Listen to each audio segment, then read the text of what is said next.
Bien, pues vamos a empezar la lectura explicada del epígrafe 2, los milagros y la percepción verdadera, del capítulo 3.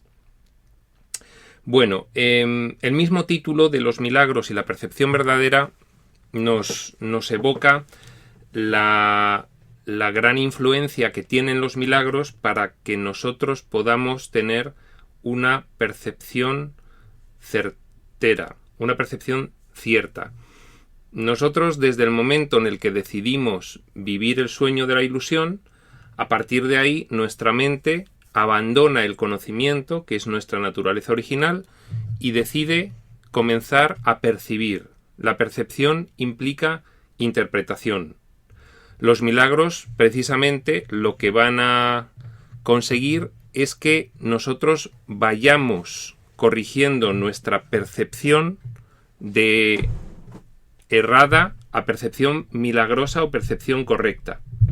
Esto ocurre porque dentro del sueño hemos establecido grados, hemos establecido niveles, y dentro de la percepción hemos determinado que haya unas partes del sueño en las que la percepción está mucho más distorsionada que en otras.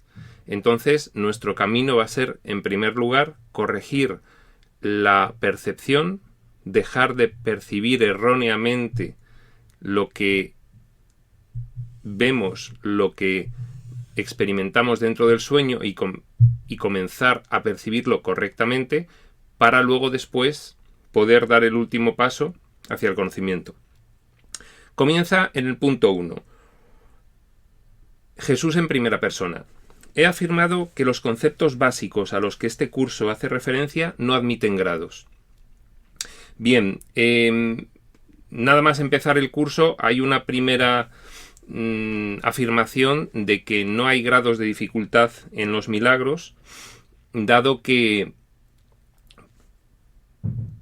los grados son propios de la ilusión, son propios del sueño, son propios de la percepción. Precisamente los milagros, al tener su origen en el conocimiento, al venir directamente inspirados por Dios, al ser reflejos de lo que es el sistema de pensamiento del espíritu dentro del sueño, no operan en los grados y en los niveles, con lo cual no hay grados de dificultad para aquello que viene de fuera del laberinto. Con lo cual, los conceptos básicos a los que hace este curso referencia, que son esos conceptos que tenemos que sustituir por los antiguos, esos conceptos del sistema de pensamiento del espíritu que tenemos que sustituir por los conceptos antiguos del sistema de pensamiento del ego, por los que nos venimos rigiendo en cada una de estas experiencias, no admiten grados. Estos conceptos, quiere decirse que la sustitución que mediante el milagro vamos a hacer de los conceptos inestables del ego va a ser por unos conceptos que son totales, en el sentido de que no admiten graduación. Lo vamos a ver ahora mismo. Dice, algunos conceptos fundamentales no pueden entenderse en función de sus opuestos. Es imposible concebir la luz y la oscuridad, o todo y nada como posibilidades compatibles. Claro, esto, a mínimo que lo pensemos, donde hay luz no puede haber oscuridad. La oscuridad es completa, la luz es completa. Los intervalos intermedios no son luz u oscuridad, son otra cuestión.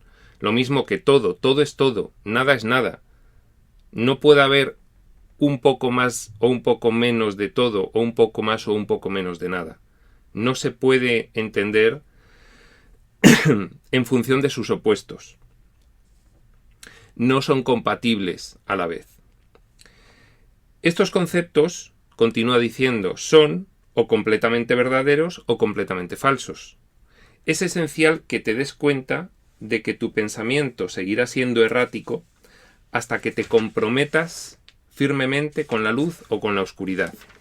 Bueno, aquí lo que nos está indicando el curso es que realmente nosotros, al estar acostumbrados a los niveles, a los grados, a los aspectos, a que todo sea una especie de alternativas compatibles a la inestabilidad entre el ego y el espíritu, nos hace una precisión que clarifica mucho lo que va a ser nuestra futura evolución.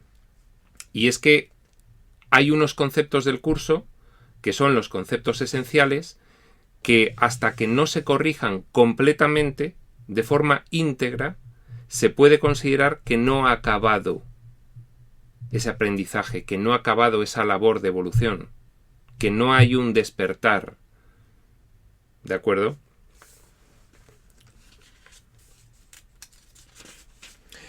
Es esencial que te des cuenta de que tu pensamiento seguirá siendo errático hasta que te comprometas firmemente con la luz o con la oscuridad. Hay una precisión que hace a continuación. No obstante, un compromiso firme con la oscuridad o con la nada es imposible. Claro, la oscuridad es un invento. No te puedes comprometer firmemente con algo que no existe. Es un invento para poder vivir el sueño. Es un invento que además tiene como consecuencia el sueño. Es un invento que realizamos a partir de la separación. No es posible comprometernos firmemente con la oscuridad, con lo cual la única posibilidad que nos queda es comprometernos firmemente con la luz, mientras estamos alternando entre la luz y la oscuridad en un, digamos, movimiento pendular inestable. Continúa, no hay nadie que haya vivido que no haya experimentado alguna luz o alguna cosa. Nadie es capaz, pues, de negar completamente la verdad, aunque piense que puede. Claro, nosotros podemos creer falsamente, fabricar nuestro propio mundo de ilusión, pero lo que no podemos es destruir la realidad. Nuestra realidad es una realidad inmutable. Cuando fuimos creados, lo recibimos todo. Podemos ignorarla, pero no podemos destruirla, con lo cual se hace completamente imposible el que nadie, en ninguna experiencia dentro del sueño, como dice aquí el curso, no haya experimentado alguna luz o alguna cosa que le evoque realmente lo que es. Nadie es capaz, pues, en consecuencia, de negar completamente la verdad, aunque piense que puede. Continúa, punto 2.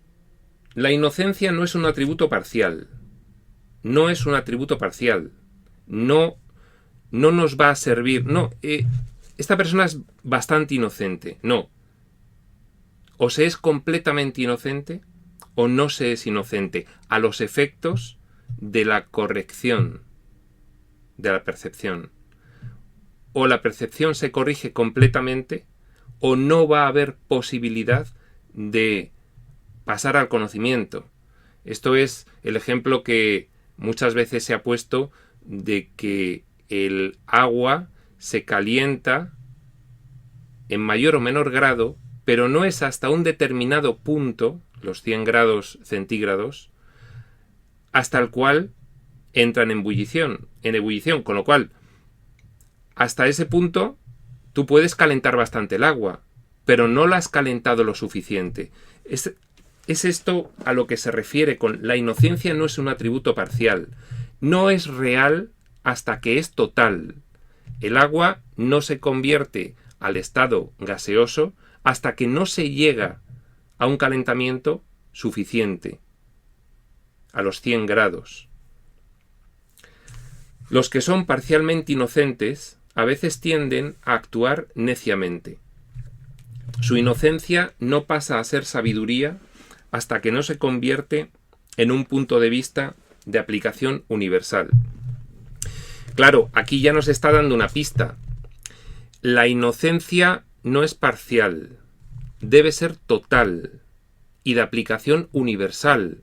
Total no solo con algunas cosas, sino con todas. Debe ser total con todas las cosas, de aplicación universal.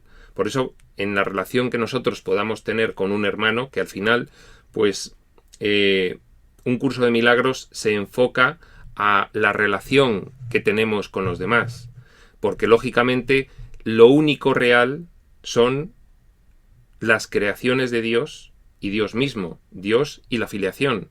No hay nada más. Todo lo demás es accesorio, es sueño, es ilusión.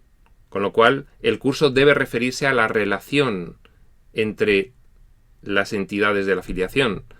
Entonces, tú no puedes estar tratando a unos de forma inocente y a otros no. No puedes actuar con una percepción corregida en unos casos y en otros no. O un poco y no completamente. La inocencia, la corrección de la percepción debe ser completa y universal. Dice, la inocencia no pasa a ser sabiduría hasta que no se convierte en un punto de vista de aplicación universal. La percepción verdadera o percepción inocente significa que nunca percibes falsamente y que siempre ves correctamente. En este punto, el curso nos está mandando un mensaje por el cual nos dice claramente que nosotros debemos fijar un objetivo. Partimos de un punto en el cual vamos a empezar a corregir nuestra percepción. Pero ya nos está diciendo el curso, no te quedes a mitad del camino pensando que con haber corregido bastante tu percepción bastará. Eso es lo que el curso en algún otro epígrafe le llama la bifurcación del camino, que es un punto en el cual pues puedes quedarte mucho tiempo hasta que te des cuenta de que debes renunciar a la ilusión completamente, y sólo de esa forma podrás ser completamente inocente, haber corregido tu percepción hasta el grado de ebullición, de forma universal. Significa que nunca percibes falsamente y que siempre ves correctamente. Mientras nosotros detectemos que eso no ocurre, estamos en el camino. Pero no hemos llegado, con lo cual debemos tener la humildad suficiente como para reconocer que aún nos falta. La inocencia no puede ser parcial, debe ser total. La percepción debe corregirse completamente para poder dar lugar al siguiente paso al conocimiento. La percepción se corrige sustituyendo los conceptos que nos da el curso por los antiguos conceptos que tenemos que pertenecen al sistema de pensamiento del ego, y ya un poco por entroncar. Ponerlos en práctica es lo que nos va a dar la pauta de que son la verdad, porque vamos a obtener una experiencia diferente de la que hemos tenido hasta el momento con los antiguos conceptos. Pero nos tiene que quedar claro, nunca percibes falsamente y siempre ves correctamente. Antes de eso, la inocencia no se puede utilizar, porque solo es total la inocencia. No puede ser parcial. Dicho de una manera más llana, continúa diciendo, significa que nunca ves lo que no existe y siempre ves lo que sí existe. Claro, todo el sueño de ilusión es lo que no existe. Dentro del sueño de ilusión, como dice el curso un poco más arriba, no hay nadie que haya vivido, que no haya experimentado alguna luz o alguna cosa. Dentro del sueño hay reflejos de las leyes divinas, reflejos de la voz de Dios. Bien, correcto. Eso es lo único que hay que ver dentro del sueño. Es los aspectos amorosos del sueño. Todo lo demás es una proyección que hemos realizado en una pantalla de un escenario que hemos recreado a base de falsos conceptos, conceptos inexistentes, con lo cual lo que estamos viendo es una ilusión.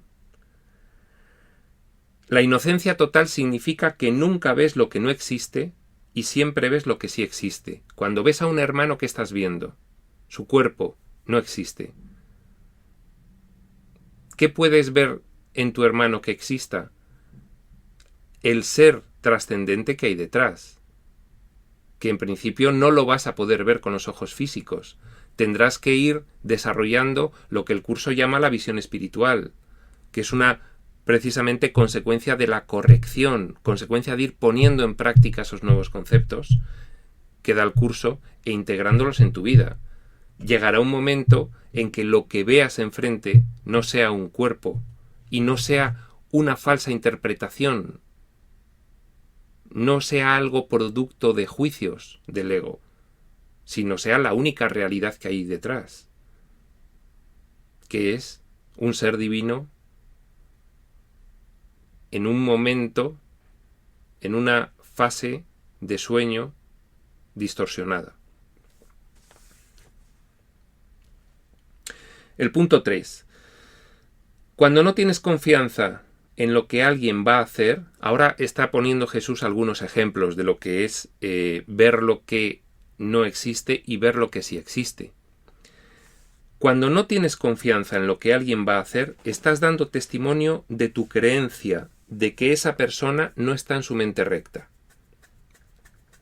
Claro, si nosotros damos carta de realidad a ese escenario, a ese guión, a ese drama y a esos personajes que entre todos estamos reflejando en esta experiencia en el plano físico, entonces no estamos viendo lo que existe. Precisamente uno de los atributos de un maestro de Dios, de una persona que ha ido consiguiendo empezar el camino de la corrección, es la confianza. Y la confianza, en primer lugar, tiene que ser hacia lo que realmente somos. Es decir, hay una forma de ver a tu hermano como lo que realmente es. Y si le ves como realmente es, tienes que tener confianza completa. Dice, cuando no tienes confianza en lo que alguien va a hacer, estás dando testimonio de tu creencia de que esa persona no está en su mente recta. Difícilmente puede ser este un marco de referencia basado en el milagro. Claro, el milagro precisamente lo que quiere que consigas es que veas de forma diferente a tu hermano. Lo que estás viendo es una manifestación de ese ser dentro del sueño, completamente distorsionada.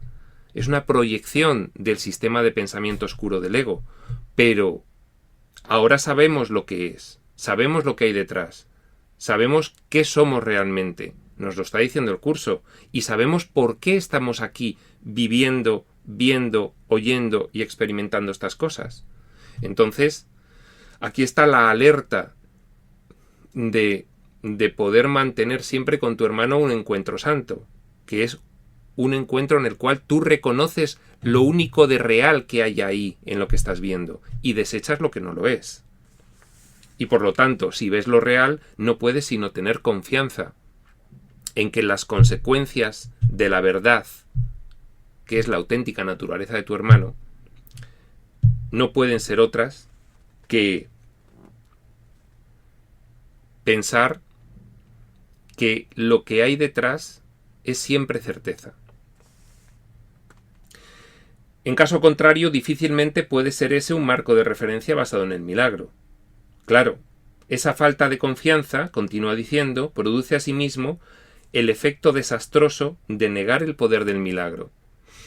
Esa falta de confianza en nosotros al contemplar a nuestro hermano va a ser una consecuencia del miedo.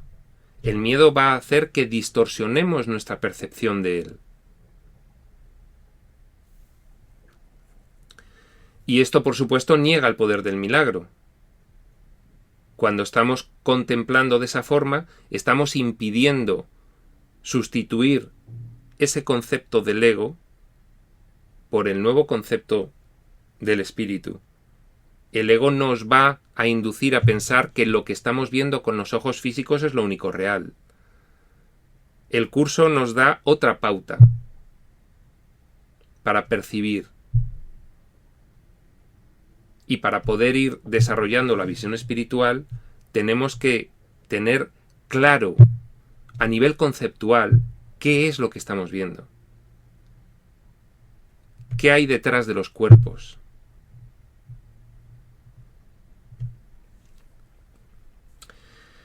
El milagro percibe todo tal como es originalmente, no como es aquí en esta experiencia. Cada hermano es un ser divino que está viviendo una experiencia codiseñada por todos los que estamos aquí en este momento viviéndola, pero no debemos perder la noción de lo que somos en realidad.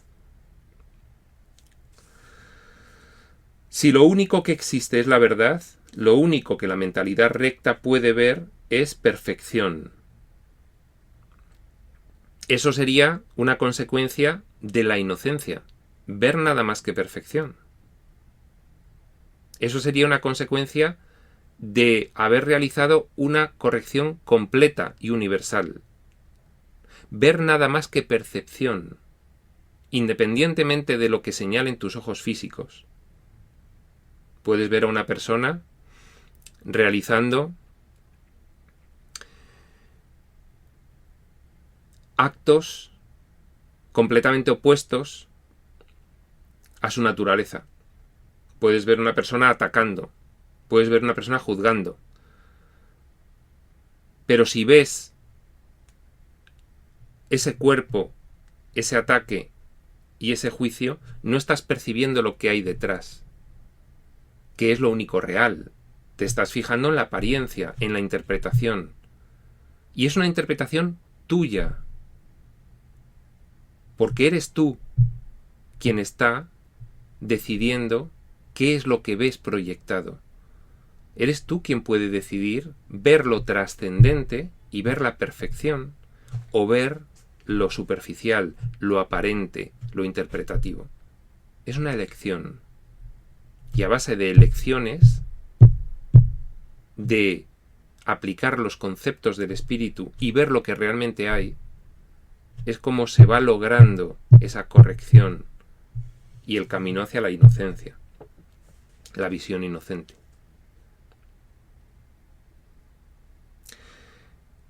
Dice, si lo único que existe es la verdad, lo único que la mentalidad recta puede ver es perfección. La perfección es lo único que existe. Es lo único que es verdad. Nosotros, nuestra identidad, nuestro ser, nuestra naturaleza inmutable. Eso es lo único cierto. Y eso lo podemos ver dentro de cualquier tipo de sueño. Y si siempre vemos la verdad, ¿en qué nos afecta el sueño? Pero si solo vemos las consecuencias de nuestra fabricación, de nuestra interpretación, al personaje, al cuerpo, entonces nos hemos alejado de la verdad. Nos hemos alejado de la inocencia. Continúa, he dicho que solo lo que Dios crea o lo que tú creas con la misma voluntad existe realmente. El sueño es precisamente crear en voluntad opuesta a la voluntad de Dios, en voluntad opuesta a nuestro Creador.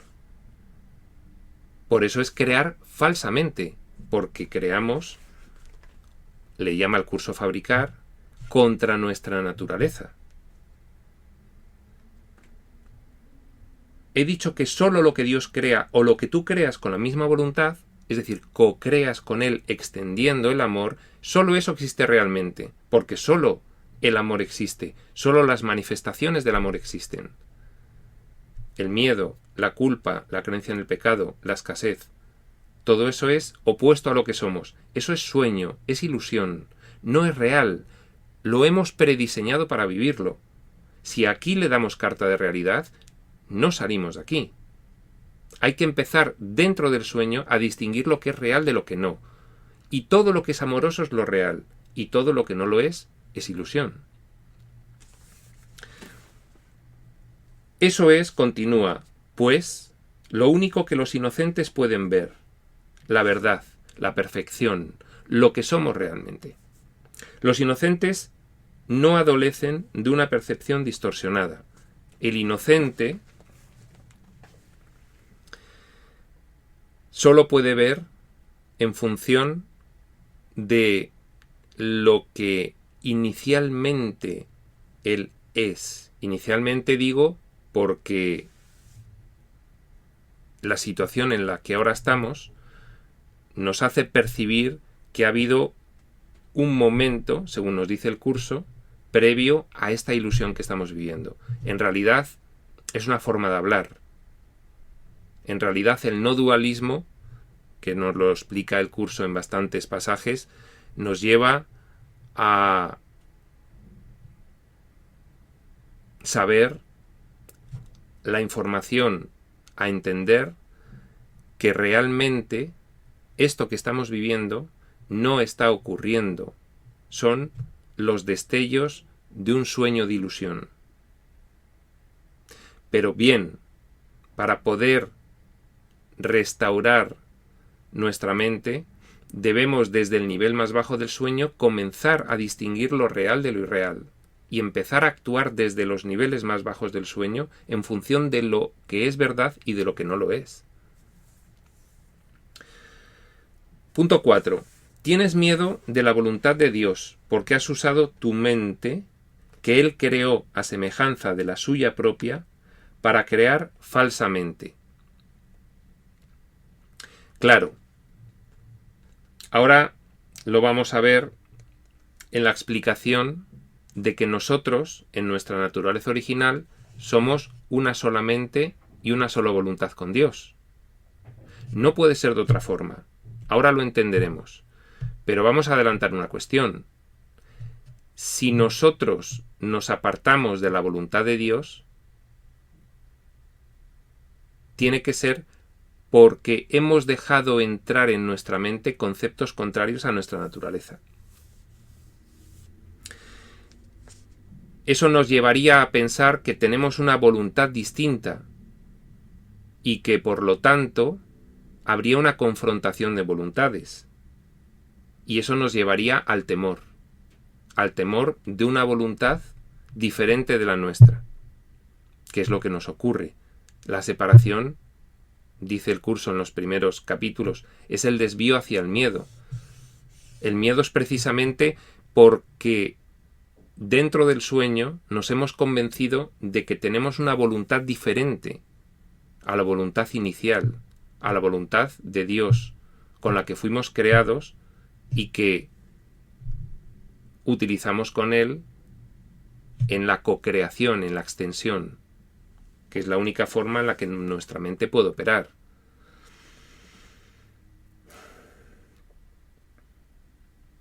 Continúa, la mente solo puede crear falsamente cuando cree que no es libre. Una mente aprisionada no es libre porque está poseída o refrenada por sí misma. Fijaos, no hay nada que pueda dañar a un hijo de Dios, salvo él mismo. Esto es lo que nos está queriendo decir el curso con esta frase. Una mente aprisionada no es libre porque está poseída o refrenada por sí misma. No hay ninguna otra circunstancia que pueda limitar la mente de un hijo de Dios que no sea a sí misma, que no sea ella misma. Una vez que has decidido vivir una experiencia de limitación, una vez que has tomado esa decisión y la has puesto en marcha, comienzas a creer que no eres libre. Es un proceso por el cual se adoptan creencias opuestas a nuestra naturaleza y además se va ocultando el que se han tomado esas decisiones.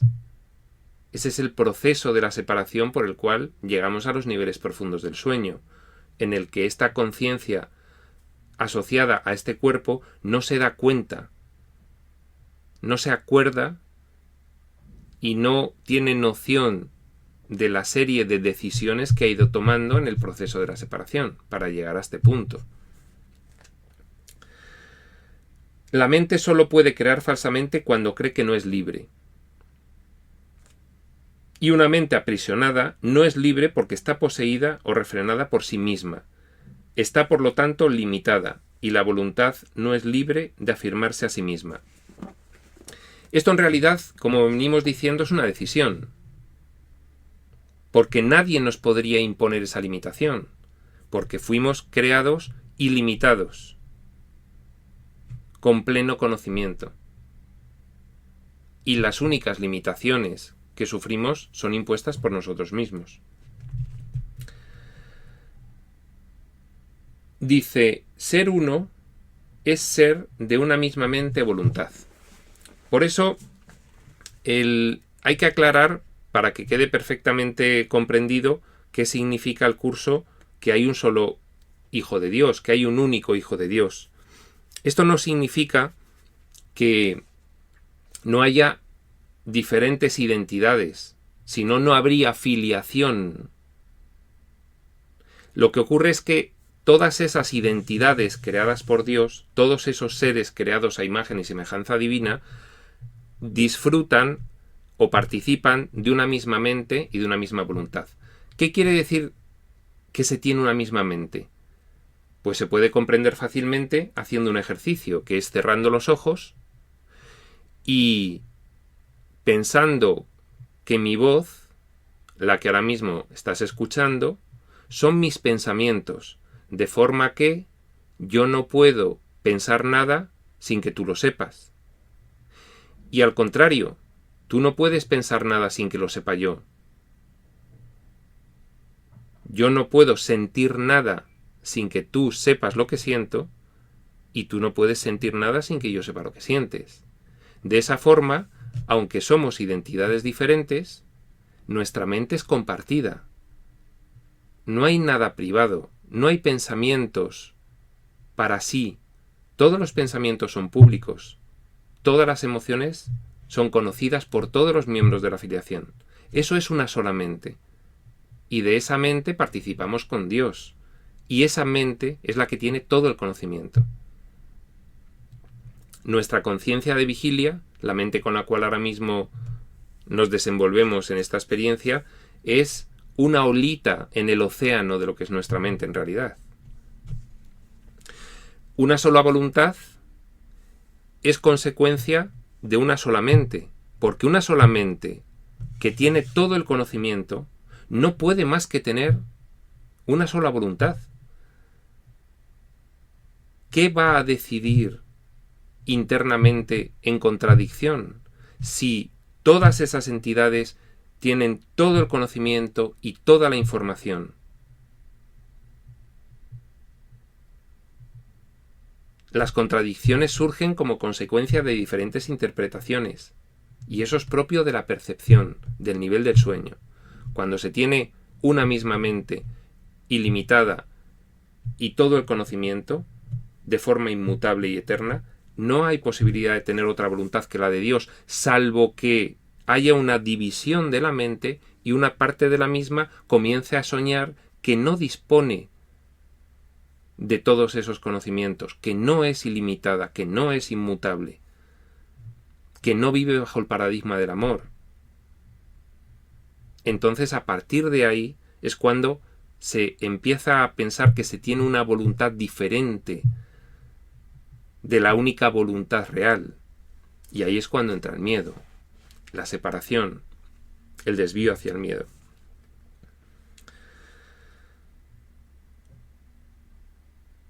Ser uno es ser de una misma mente o voluntad. Cuando la voluntad de la filiación y la del Padre son una, la perfecta armonía entre ellas es el cielo. Es la conciencia de tu auténtica naturaleza.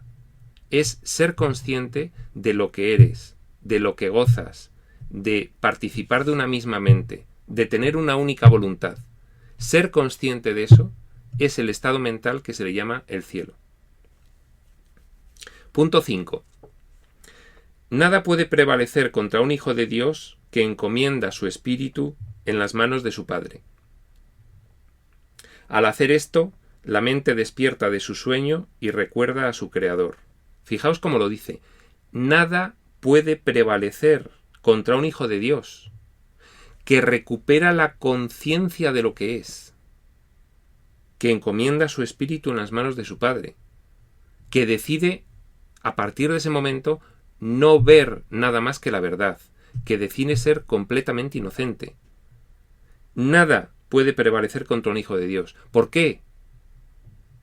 Porque precisamente cuando ese hijo de Dios se autolimita a sí mismo es cuando empieza a pensar que no es completo, no es santo, no es sano, no es ilimitado, no es abundante.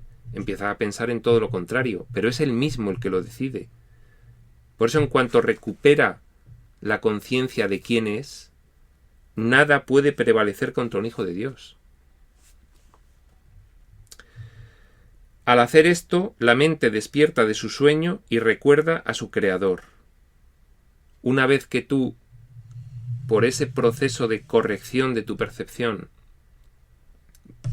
llega un momento en que alcanzas la completa inocencia, ahí es cuando puedes despertar del sueño y pasar de la percepción al conocimiento. Despertar de su sueño y recordar a su Creador. Volver a estar en una perfecta armonía de mente y voluntad con tu Creador. Ser una perfecta unidad. Le llama el curso también mentalidad 1. Toda sensación de separación desaparece. El Hijo de Dios es parte de la Santísima Trinidad, pero la Trinidad en sí es una sola entidad. Una sola mente, una sola voluntad. No hay confusión entre sus niveles, porque estos son de una sola mente y de una sola voluntad. Este propósito único, esto es la integración, precisamente. El propósito único es integrar todos los propósitos en uno. Es darse cuenta de que no hay otro sentido en esta experiencia que retornar a tu naturaleza original. En cuanto tú enfocas todos tus esfuerzos y encaminas y diriges tus pasos hacia ese único propósito, en otras partes del curso muy bonitas, dice Jesús, yo enseñé solamente amor porque amor era lo que yo pensaba que era. Y eso es un propósito unificado.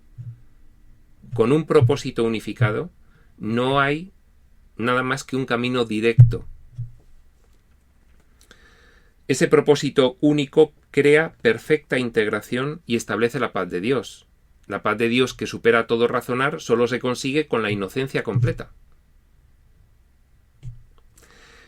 Continúa, pero esta visión solo la pueden percibir los verdaderamente inocentes, quienes al ser puros de corazón defienden la verdadera percepción en vez de defenderse de ella. Bien. Entonces, inocencia, verdadera percepción total y universal, completa. Inocencia igual a mentalidad milagrosa, percepción corregida, percepción recta. El final del proceso de la expiación, la curación total. Todo eso son conceptos equivalentes del mismo nivel. Continúa, puesto que entienden la lección de la expiación, no tienen el deseo de atacar, se refiere a los inocentes. Cuando tú entiendes la lección de la expiación, entiendes que nada de lo que estás ahora mismo viviendo es real, que lo único real es tu naturaleza inmutable, consecuencia de haber compartido Dios con ella todo al crearla. Entonces, claro que no queda ningún deseo de atacar, porque lo que ataques dentro del sueño tiene que ser a ti mismo, dado que al ser tu naturaleza auténtica, una sola mente y una sola voluntad, no puedes atacar nada que no sea a su vez atacarte a ti mismo. Entonces, una vez que comprendes la expiación, una vez que comprendes qué es esto, ya no tiene sentido atacar. Y por lo tanto, se abre la mente a la verdadera visión. Porque una vez que deja de atacar, se deja de proyectar, se deja de ver distorsionadamente. y se permite la visión espiritual. La visión espiritual no es el final del camino, por cierto. La visión espiritual nos va a ir proporcionando la corrección de la percepción. Pero llegará un momento en el que no haya visión, ni física ni espiritual. Lo único que habrá será conocimiento pleno. Continúa. No tienen el deseo de atacar los que entienden la lección de la expiación y por lo tanto pueden ver correctamente. Esto es lo que la Biblia quiere decir con cuando Él aparezca o sea percibido, seremos como Él, pues lo veremos tal como Él es. Claro, porque una vez que eliminas la visión física y suprimes la distorsión y comienzas a ver lo que hay realmente de forma trascendente a todas las formas, cuando empiezas a poder mirar fuera del laberinto y en todas las formas del sueño ves lo que es trascendente a ellas, es cuando se pone de manifiesto tu auténtica naturaleza y cuando empiezas a recuperar la conciencia de lo que eres, como dice aquí. Ese propósito único crea perfecta integración y establece la paz de Dios. Y ahí es cuando empiezas a percibir correctamente y a darte cuenta de lo que aparece, que es el espíritu. 6. La manera de corregir las distorsiones es dejando de tener fe en ellas y depositándola únicamente en lo que es verdad. Bueno, esta frase nos recuerda el concepto de la responsabilidad y de que aquí, detrás de todo esto, hay una decisión y que reiniciar el camino de vuelta supone una decisión de tener la mínima disposición para hacerlo. La manera de corregir las distorsiones es dejando de tener fe en ellas. He decidido que no voy a volver a creer en la ilusión. He decidido que voy a empezar a percibir correctamente lo que tengo delante. Voy a dejar de depositar fe en lo que no es cierto. Y depositándola únicamente en lo que es verdad. No puedes hacer que lo que no es verdad lo sea. Podemos creer en la ilusión. Podemos estar constantemente fabricando todo este mundo basado en la escasez y en el miedo. Pero no podemos hacer que sea verdad. Es más, esa tensión que va a producir el actuar en contra de nuestra naturaleza es una sola mente, una sola voluntad, pleno conocimiento, extensión del amor. Actuar en contra crea una tensión. Esa tensión se va a poner de manifiesto. ¿Por qué? Porque no podemos hacer que sea verdad y siempre va a ser actuar en contra de nuestra naturaleza. Si estás dispuesto a aceptar aquello que es verdad en todo lo que percibes, dejas que sea verdad para ti. Si estás dispuesto a aplicar los conceptos que te da el curso, que son los conceptos del sistema de pensamiento del espíritu, y dejar de aplicar los conceptos del mundo, que son los del sistema de pensamiento del ego, que son los que has utilizado hasta ahora, hasta que has empezado este camino de evolución. Si estás dispuesto a hacerlo, entonces llegará un momento en el que empezarás a ver solo lo real. Detrás de cada una de las formas verás el único contenido posible. No habrá posibilidad de error. Estarás ya encarrilado. La verdad supera todo error, y aquellos que viven inmersos en el error y en la vacuidad jamás pueden encontrar consuelo duradero. Por eso, tarde o temprano, esa tensión que se pone de manifiesto dentro del sueño aparece y nos lleva a buscar la verdad. Lo que pasa es que podemos acortarlos. Precisamente esto es un medio de acortarlo. un curso de milagros, un curso de correcciones de los pensamientos, un curso de sustitución de unos conceptos por otros. Cuando percibes correctamente, cancelas tus percepciones falsas y las de los demás simultáneamente. Puesto que los ves tal como son, les ofreces tu aceptación de su verdad para que ellos puedan aceptarla en sí mismos. Esta es la curación que el milagro produce. Bueno, esto último es interesantísimo y hay que entenderlo cabalmente. Cuando percibes correctamente, cancelas tus percepciones falsas. Bien. Y las de los demás simultáneamente. Anda. ¿Por qué? Porque ofreces el ejemplo a los demás de lo que es la verdad. Permites que los demás vean en ti la verdad. El mejor ejemplo de esto es cuando alguien te ataca y tú no porque seas mejor que él le vas a perdonar, sino porque como eres consciente de lo que es esto, que es ilusión, no le vas a dar carta de realidad a ese ataque.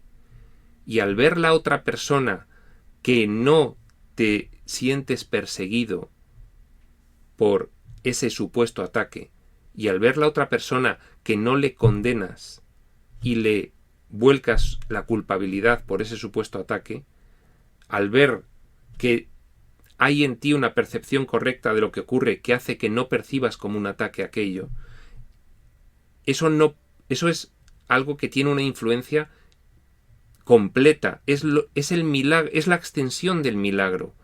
El milagro se produce en ti y permite que tu hermano pueda ver lo que está ocurriendo en ti y él mismo pueda aceptar eso para él. Ese es el ejemplo que nos dio Jesús cuando bajó, entre comillas, cuando entró en el sueño en un cuerpo y dejó ese mensaje. Eso lo vimos en el epígrafe anterior. De esta forma, tú no puedes ir evangelizando, sino que lo único que puedes hacer es ofrecer tu ejemplo. Lo mejor que puedes hacer por el mundo es corregir tu propia percepción, porque esa corrección se extenderá a los demás cuando vean realmente que hay otra forma de ver las cosas. Ese es un ejemplo muy poderoso. Puesto que los ves a tus hermanos tal como son, les ofreces tu aceptación de su verdad. Yo sé lo que eres en realidad. Da igual que ahora mismo estemos interpretando dentro del sueño que tú me estás atacando a mí. Yo no voy a compartir esa interpretación, no voy a apoyar esa ilusión. Mi mente se va a corregir, mi percepción se va a corregir en ese acontecimiento concreto. Y esa corrección de mi mente va a permitir que tú corrijas la tuya al darte cuenta de que yo no considero que esto sea real. Eso va a hacer que comprendas muchas cosas y que puedas aceptar esa corrección en ti mismo. Esa es la curación que el milagro produce. Muy bien, pues aquí se acaba este epígrafe. El siguiente es percepción y conocimiento y lo dejamos para un siguiente podcast.